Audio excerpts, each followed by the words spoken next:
धीरेन्द्र कृष्ण शास्त्री बाबा बागेश्वर की पदयात्रा हुई।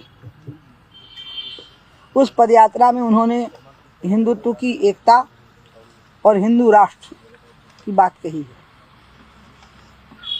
मुझे बहुत खुशी है कि बुंदेलखंड से ही ऐसी विभूतियाँ निकलती हैं जो कुछ कीर्तिमान बनाती हैं, जैसे कैंसर हॉस्पिटल की उनकी निर्माण की आस्था। दूसरा, एक सहज और सरल भाव से बहुत छोटी उम्र में उठा हुआ एक बालक आज लाखों की भीड़ को इकट्ठा करने की सामर्थ्य रखता है और वो एकात्मता की बात करता है और साधु के वेश में है और साधु भी है। तो एक बहुत बड़ी बात है जो बाबा बागेश्वर ने उठाई है। उनने कहा है हिंदू समाज की एकता हो और साथ में कहा है भारत हिंदू राष्ट्र हो। इसी बीच में एक बयान आया हमारे संघ के एक अति महत्वपूर्ण पदाधिकारी का कि दुनिया की 6% संपत्ति बाकी लोगों के पास है और 94% संपत्ति सिर्फ 6% लोगों के पास है, और बाकी जो संपत्ति है वो 94% लोगों के पास है। मतलब इतनी असमानता है, पूरी दुनिया की बात कही उन्होंने। एक क्वेश्चन और रखो। तो मुझे लगा कि ये दोनों बातें कहीं मेल खाती हैं। एक तो भारत को हिंदू राष्ट्र नहीं बनाना है क्योंकि भारत हिंदू राष्ट्र है, और ये सनातन काल से अन्य नामों से है। आर्य नाम था, वैदिक नाम था, फिर कालांतर में नाम बदलते गए सभ्यताओं के, लेकिन भारत हिंदू राष्ट्र है। इसको स्वीकार करना है, इसका साक्षात्कार करना है सबको, इसको स्वीकृति मतलब अपने आत्मा में सबको स्वीकार करना है कि हिंदू राष्ट्र है। और हिंदू राष्ट्र है इसलिए सेकुलर है। जब ये हिंदू राष्ट्र नहीं होगा तो सेकुलर नहीं होगा। जहाँ भी हिंदू अल्पसंख्यक हो गया है वहाँ हिंदुस्तान में ही हमें ऐसे राज्य देखने को मिले हैं कि वो संकट में आ गया। इसका मतलब कि इसका हिंदू होना ही, इस देश का हिंदू राष्ट्र होना ही इसका सेकुलर होने की गारंटी है, सेकुलर बने रहने की। सेकुलर इस सेंस में कि सर्वधर्म संभाव, क्योंकि हिंदुओं की प्रकृति है कि एक देव, एक पंथ, एक पूजा विधि और एक इष्ट से नहीं जुड़ना। ये पहले से रही है। जब इस्लाम नहीं था तब भी, जब बौद्ध और जैन धर्म नहीं था तब भी, जब ईसाई धर्म नहीं था तब भी, स्वयं हिंदुओं में करोड़ों देवी देवताओं को पूजने की प्रकृति रही है, स्वभाव रहा है। तो इसलिए विविधता में एकता देखना ये हिंदू की प्रकृति है, और विविधता में एकता देखने के कारण ही भारत हिंदू राष्ट्र होते हुए भी सर्वधर्म संभाव को मानता रहा, सेकुलरिज्म को मानता रहा। लेकिन हाँ, विविधता में एकता देखना ये बात बहुत महत्वपूर्ण है उनके लिए जो दूसरे लोग यहाँ रह रहे हैं, ईसाई और मुस्लिम, जो अभी 2-2.5 हज़ार साल के बीच में जो पूजा विधियाँ पनपी हैं, उन लोगों को ये आदत डालनी पड़ेगी कि भारत का सोच ऐसा है कि वो विविधता में एकता दिखता है। और जब वो ऐसा सोच बना लेंगे तो वो भी हिंदू राष्ट्र का ही अंग है, क्योंकि हिंदू राष्ट्र की यही प्रकृति है, यही हिंदू की प्रकृति है कि विविधता में एकता है। तो जो विविधता में एकता मान के यहाँ रहेगा वो किसी भी धर्म को मान रहा होगा, किसी भी ग्रंथ को पढ़ रहा होगा, वो भावनात्मक रूप से आध्यात्मिक भाव से एक हो जाएगा। और वो इसलिए मैंने आपको कहा ना कि जो हमारे माननीय सरसंघ चालक का भी कहना है, डॉक्टर हेडगेवार जी ने भी कहा था कि भारत हिंदू राष्ट्र है, इसको हिंदू राष्ट्र घोषित नहीं करना। हाँ, भारत हिंदू नेशन, हिंदू स्टेट नहीं है। हिंदू स्टेट होने का मतलब होता है एक धर्म पर आधारित राज्य व्यवस्था को चलाना। वो भारत नहीं है और ना वो भारत कभी होगा, क्योंकि हम सर्वधर्म संभाव को मान करके चले। दूसरी बात जो आज सर्वत्र चर्चा का विषय है कि हिंदुओं में एकता हो, वो जाति पाति से ऊपर उठी। ये बहुत महत्वपूर्ण विषय है कि हिंदुओं की संख्या इतनी बड़ी होते हुए भी वो दीनहीन स्थिति में क्यों रहे। उन्हें अयोध्या, मथुरा, काशी के लिए अदालत की शरण लेनी पड़ी या आंदोलन क्यों करने पड़े।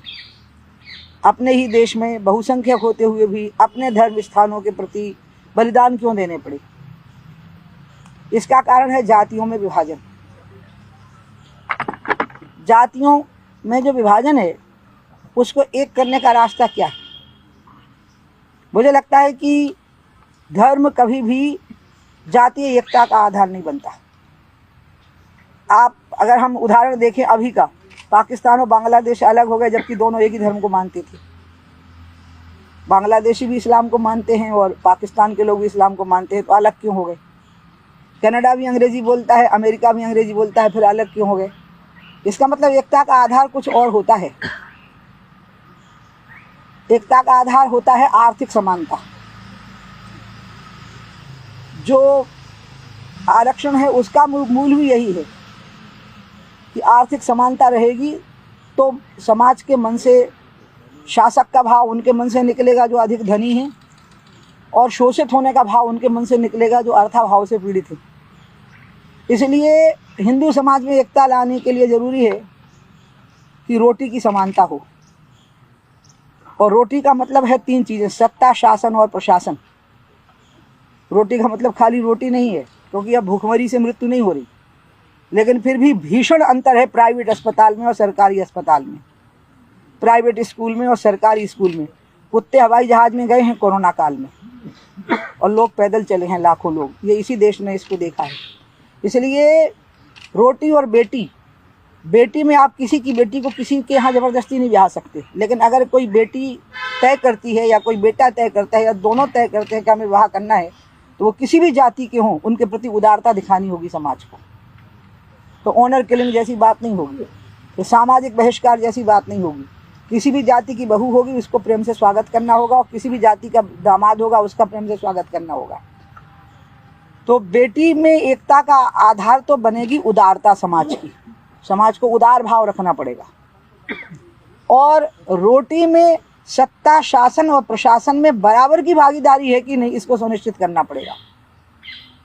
खाली हो गए बराबर, आओ गले लग जाओ, इससे कुछ नहीं होने वाला। फिर पाकिस्तान और बांग्लादेश एक ही रहे होते जबकि एक ही धर्म था, फिर कनाडा और अमेरिका एक ही रहे होते जबकि एक ही भाषा बोल रहे थे, लेकिन आर्थिक असमानता आ गई थी बहुत बड़ी, शोषण बहुत बढ़ गया था आर्थिक आधारों पे। तो मुझे लगता है कि अब ये मामला आगे बढ़े, और आगे इस पर बढ़े कि सत्ता, शासन और प्रशासन में सभी की बराबर की भागीदारी हो जाए।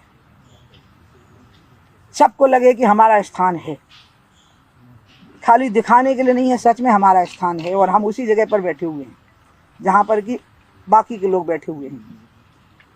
और जो बात मैंने कही है कि विवाह के मामले में बेटी का मामला अलग है, इसमें तो अगर किसी ने तय किया कि हम दूसरी जाति में विवाह कर रहे हैं, बेटा बेटी दोनों ने, तो उदारता उनके प्रति बरतनी होगी, उनका सम्मान करना होगा। उसमें संकीर्णता, ऑनर किलिंग, बहिष्कार, मिलेंगे नहीं, निकाल दिया, मरने के बाद ही आना, ये सब बंद करना पड़ेगा।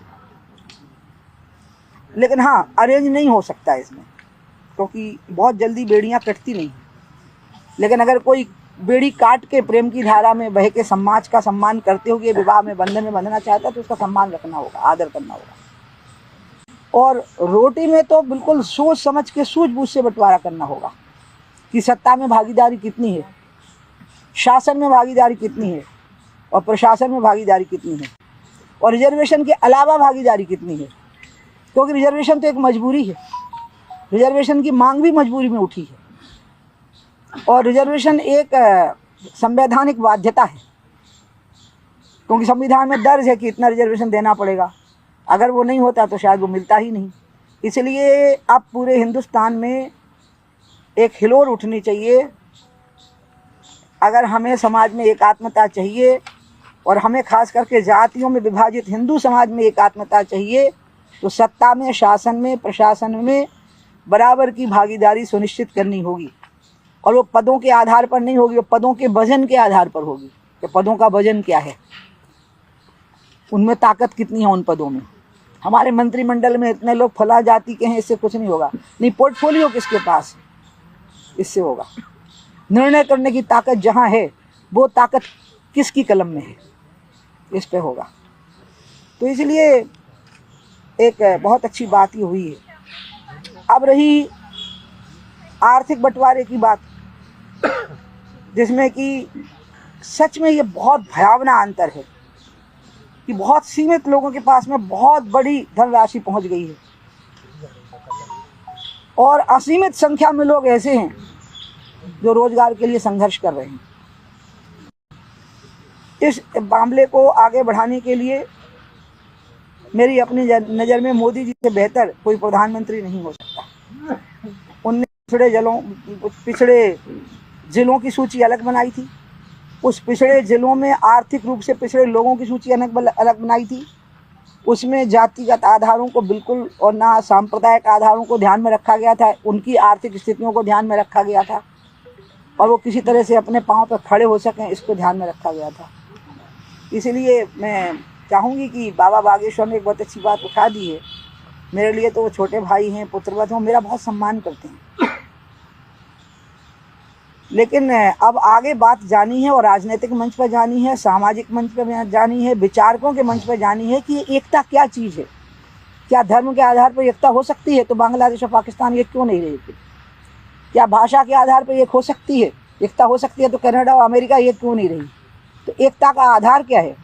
वो है आज के ज़माने में सबसे पहले मनुष्य को, इसके साथ मैं अपना कथन समाप्त भी कर दूँगी। मनुष्य 5 कोशों से बना है। पहला जो कोश है वो अन्नमय कोश है, शरीर है, धरातल यही है। शरीर की मांग है रोटी की, रोजगार की और एक अच्छी जिंदगी की। इसमें समानता आएगी ना, तब वो आत्मा व परमात्मा की बातें हो पाएंगी, एकता की। ये पहले दैहिक सुविधाओं की समानता, उसका सम्मान, उसका उच्च स्थान, ये जब हम सुनिश्चित करेंगे, और ये बहुत बड़ी व्यापक बात है जो अब उठनी चाहिए। और अगर ये नहीं उठती है तो फिर हम ऐसी ही बातें करके रह जाएंगे, तो बात आगे बढ़ेगी नहीं। बाकी मुझे बड़े चैलेंजेस लगते ही नहीं हैं। हम सब चीज़ों से निपटने में सामर्थ्य रखते हैं।